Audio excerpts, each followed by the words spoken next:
On Newsnight Scotland tonight, with oil and now gas prices soaring, a consumer organisation wants the Competition Commission to investigate.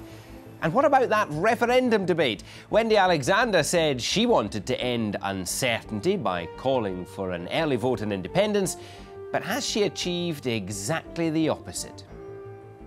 Hello, good evening. Labour reckons it's the uncertainty of an independence referendum that's damaging Scotland's economy. Those at the sharp end seem to think it's more to do with fuel prices. Oil is hitting record highs, and now Scottish Gas is reportedly considering its second price hike within a matter of months. The consumers' organisation Energy Watch wants the Competition Commission to investigate. Simon Willis reports. They've investigated airports. They've investigated supermarkets. Now the Competition Commission is being asked to investigate the energy market. Today, Centrica, the owner of Scottish Gas, warned profits would be down. And there were briefings that consumer prices might rise again just 4 months after a 15% hike. The energy regulator Ofgem is already studying the markets for electricity and gas for households and small businesses, and the Business and Enterprise Select Committee is also investigating. The consumer organisation Energy Watch wants the Competition Commission to follow. The energy market is shrouded in secrecy. If you take Centrica as a very good example of this, they're a huge producer of gas, but we don't know how much they make out of that. You know, equally, we don't know how their British Gas or Scottish Gas arm is actually having to pay for their gas. There is no transparency there. And that's really why we need someone like the Competition Commission to come along and shine a very bright light into this market. Scottish Gas just referred us to a statement by Centrica's chief executive at their annual general meeting, which in part warns the wholesale gas price for the second half of this year is double that experienced during the second half of 2007, and continues, we will take the necessary action to deliver reasonable margins in the retail business. Gas and oil prices are closely linked, and last month we reported the cost of fuel was about to put these Stornoway fishermen out of business. Today, fishermen's leaders told the Scottish Government more would follow. It's the same story coming from everywhere. It's stark. And this is not wolf crying. It's been ramping up steadily over the last 10 years, and that's been terribly uncomfortable, to say the least. It's been exponentially ramping up over the last little while. At the quayside, between January and now, prices have risen. Fuel prices have risen by 40%. It has got to the point where people are rocked back on their heels and looking at viability. The Scottish Government offered some help today with non-fuel costs, but its suggested UK solution is to appoint a fuel price regulator who'd reduce the tax on fuel for specific groups to maintain competitiveness. What we have at the moment is a fuel escalator where duties are rising, and we should not have the UK Government cashing in when our rural businesses and householders are struggling to pay the cost of fuel. We should give some of that back and help ease the pressure on industries such as the fishing industry and other rural sectors as well. It was a fuel protest which rocked Labour 8 years ago.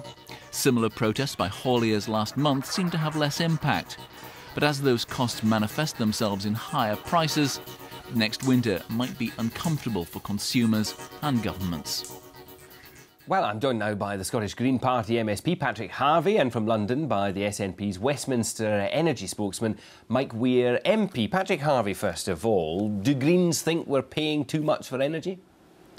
Well, how much is too much? It's a relative question. What Greens think is that the continual rise in energy prices is no great surprise, and it's not short-term either. We've been, for decades, for generations, we've been getting most of our energy from fossil fuel sources. That's a finite resource. The faster you use it, the less there is left, and the more expensive it becomes to extract more. When I asked Alex Salmond in the Chamber last week what his response was to the problems of peak oil production and how that would impact on Scotland, his basic answer seemed to be, don't worry, there's plenty more, we'll just keep pumping. That's a short-termist answer. Given that costs are rising, what would you do to bring those costs in some sort of check? Well, instead of the SNP's short-term answer to a long-term problem in this fuel tax regulator, I would look at the long-term answer.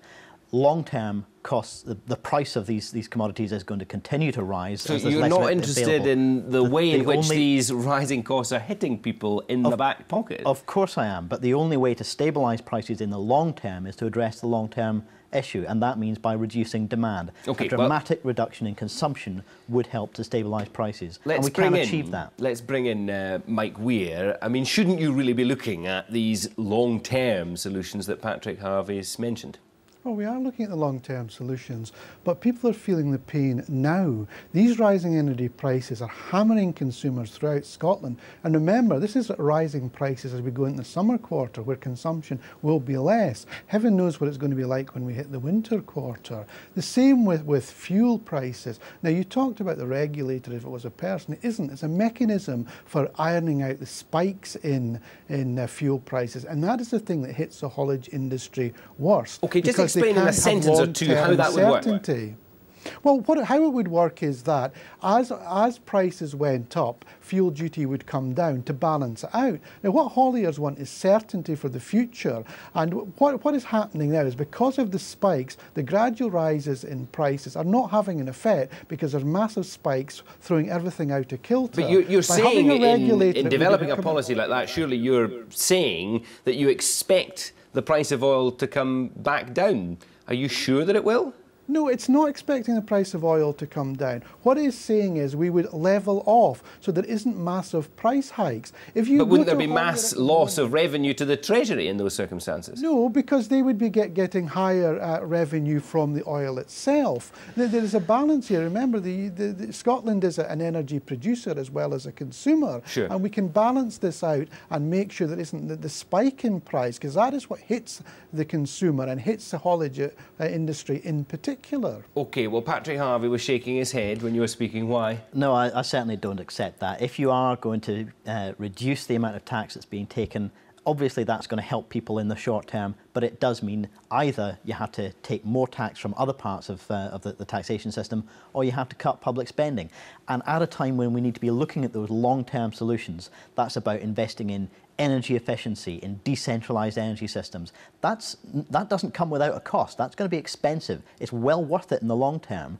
But so how long in your world would people have to just endure rising costs until some of your long-term solutions kicked in?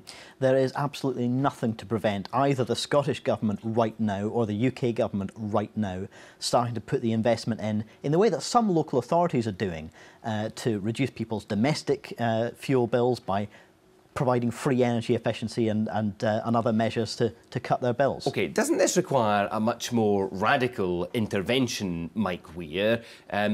As well as perhaps your suggestion, or Energy Watch's suggestion, of getting the Competition Commission involved in investigating the market, shouldn't the government be looking to regulate companies like Centrica more tightly?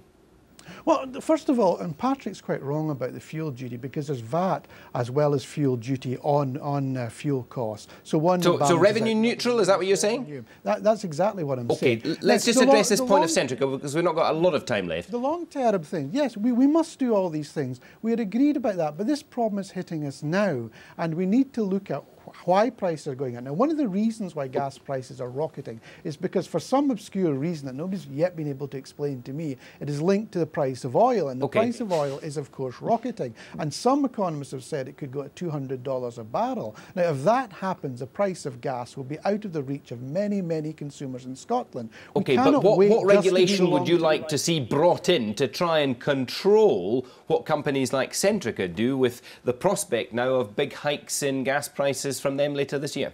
Well, I think they have to take some of the pain as well as the consumers. They talk about prices, but if you look at British Gas's residential energy profits, now I asked the House of Commons Library about how much they made from this, and they say in 2004 it was 242 million. Now, it went down in 2005 to 2006 between 90 and 95 million, but last year they made a whopping 571 million from the residential side. That is a massive profit in anybody's betting. Okay. So I think that Centrica are being a little disingenuous in their arguments All right, here. well, They're talking about raising price to protect their profits. They're All right, already well, let's bring making in Patrick Harvey just finally on that point. Should Centrica be investing more of their profits in offsetting some of these price hikes?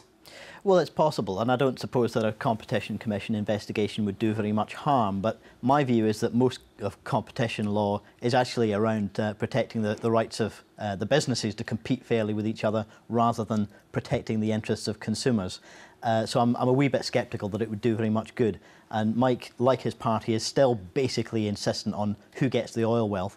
The trouble is, if we keep burning the stuff at the current rate, it won't matter who's got the oil wealth and who hasn't. We'll all be brought down together. OK, Patrick Harvey and Mike Weir, thank you both very much indeed.